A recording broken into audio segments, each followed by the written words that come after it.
Year 12. So we're doing local political life of Pompeii and Herculaneum.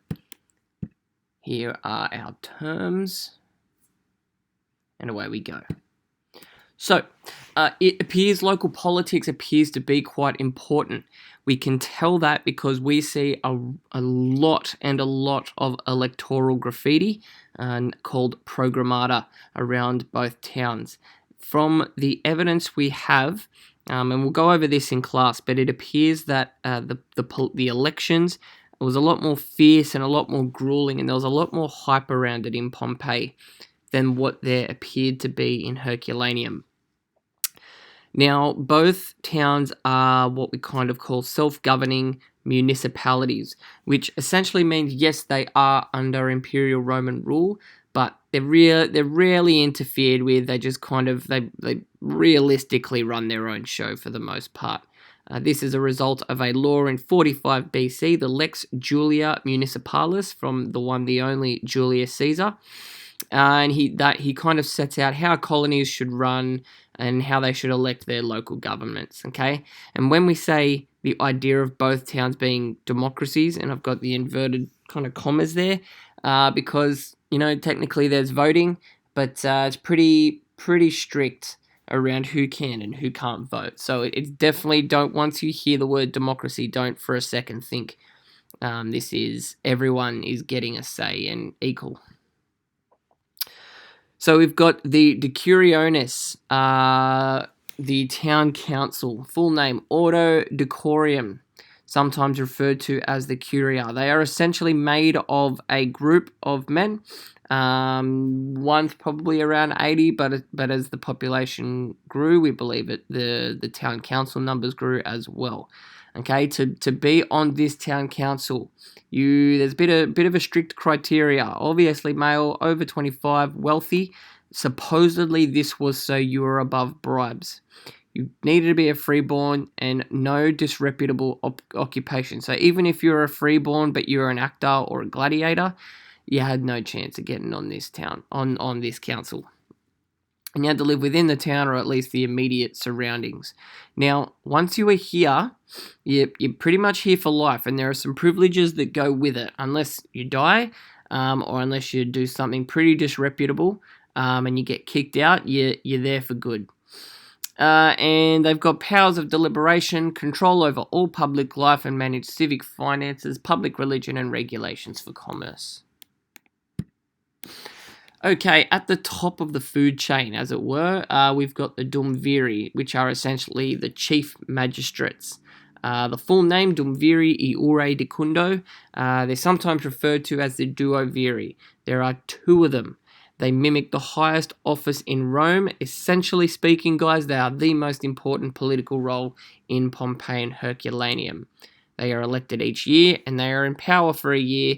However, they are allowed to hold position again. We have strict eligibility, as you can see from the list there, to become a Dumviri. And they hold a number of duties: judicial, financial, administrative, and from an entertainment perspective. Now, this thing here, around the toga that they wore, the toga praetexta, is kind of like our purple trim, which they would have worn to kind of demonstrate their rank. They may have also had guards as well, known as the lictores. Very similar is the Dumviri quinquennale. Okay, again, there are two. However, there are only two of these guys elected every 5 years, and they only hold office for a year. So yes, that means you have years without them, and then every 5 years, they're back in. You get two of them for a year. Okay, once again, there is strict eligibility on who can become one of the Dumviri quinquennale. Now, essentially speaking, they essentially conduct a census, they update the role of citizens, and they update the Ordo Decurium, which is the town council that we already discussed, adding new members if needed, taking off members if needed. All right, next we've got the aediles, or the aediles. They are the junior magistrates. They are the lower ranking magistrates of the town. Now, they could go on to Dumvirs if they performed well enough. So this role was really, really important to perform and do the right thing as a stepping stone. They hold office for a year. Again, strict eligibility. They've got day-to-day admin stuff of the town. So they're supervising the markets, making sure everything's above board. They're granting the permit to market storeholders. They're doing things like looking after public buildings and streets and stuff as well. So they would have been very visible and probably very busy. They also use their wealth to hold games for the public, so or entertainment for the public. So once again, to be an aedile, the having your own money was quite important, and they likely also would have worn the toga praetexta. Now, a couple more roles. Due to religion and politics being intertwined, the priesthood could also be used as a path towards higher political office. And the other one was called the prefect for the administration of justice, called the prefectus iure dicundo. Okay, now this is a rarely used appointment. It's essentially in an emergency situation. If the town can't govern by normal means, they had someone that could fill the role, that could essentially take on a dictator role for a little while and essentially have complete power for a short amount of time. We have reason to believe that after the earthquake in 62 AD, a guy named Gaius Cuspius Pansa resumed this complete control of Pompeii for a short while. Now, very quickly, we're just going to snap over to Herculaneum. As I said, less politically intense, and we haven't uncovered the forum as we have in Pompeii. Now, we spoke about the main strip in Pompeii being the Via dell'Abbondanza, and our main strip in Herculaneum is known as the Decumanus Maximus. This is a view down that street, that main strip there. Okay? This is a map of Herculaneum. We believe the forum, this is our Decumanus there. The forum, we believe, is just off the Decumanus Maximus. This is our map of Pompeii. This is our forum. So we've already covered some of our economic parts. Now we're on the southern parts, which we believe is our administrative and government part. Now, as you can see, they all seem grouped together here. That seems pretty intentional to have a lot of your governmental and administrative buildings very close to one another. So we've got the Basilica, where the Dumviri sat on a raised stage in legal cases and is decorated with Ionic columns. Ionic being the type of column. We will end up covering that. There's a debate around the three small buildings at the southern end of the forum. These three here. They're believed to be administrative, potentially one being the Curia, where the decurions met to discuss matters.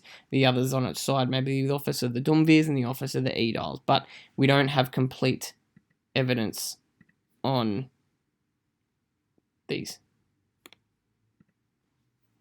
And the Comitium is where voting took place. So this is where the Dumviri Quinquennale, and the Aediles would have been voted for by the populace.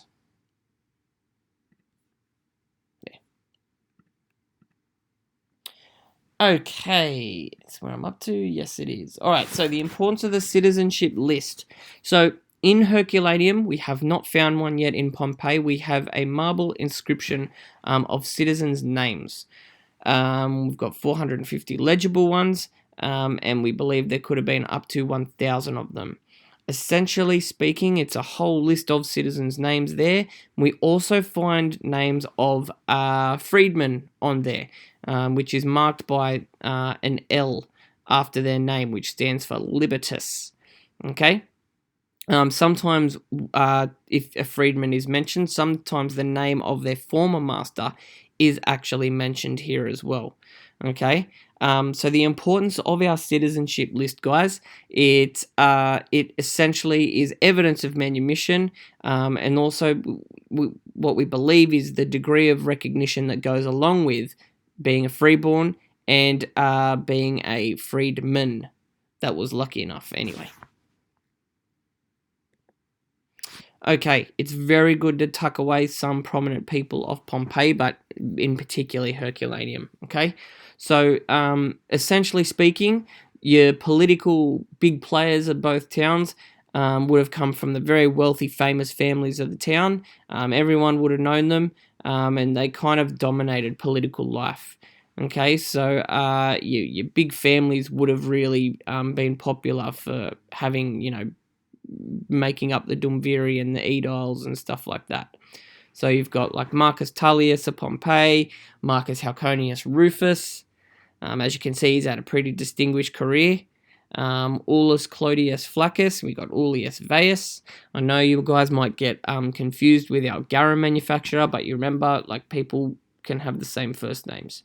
Okay, and Herculaneum, we got Marcus Nonius Bulbus.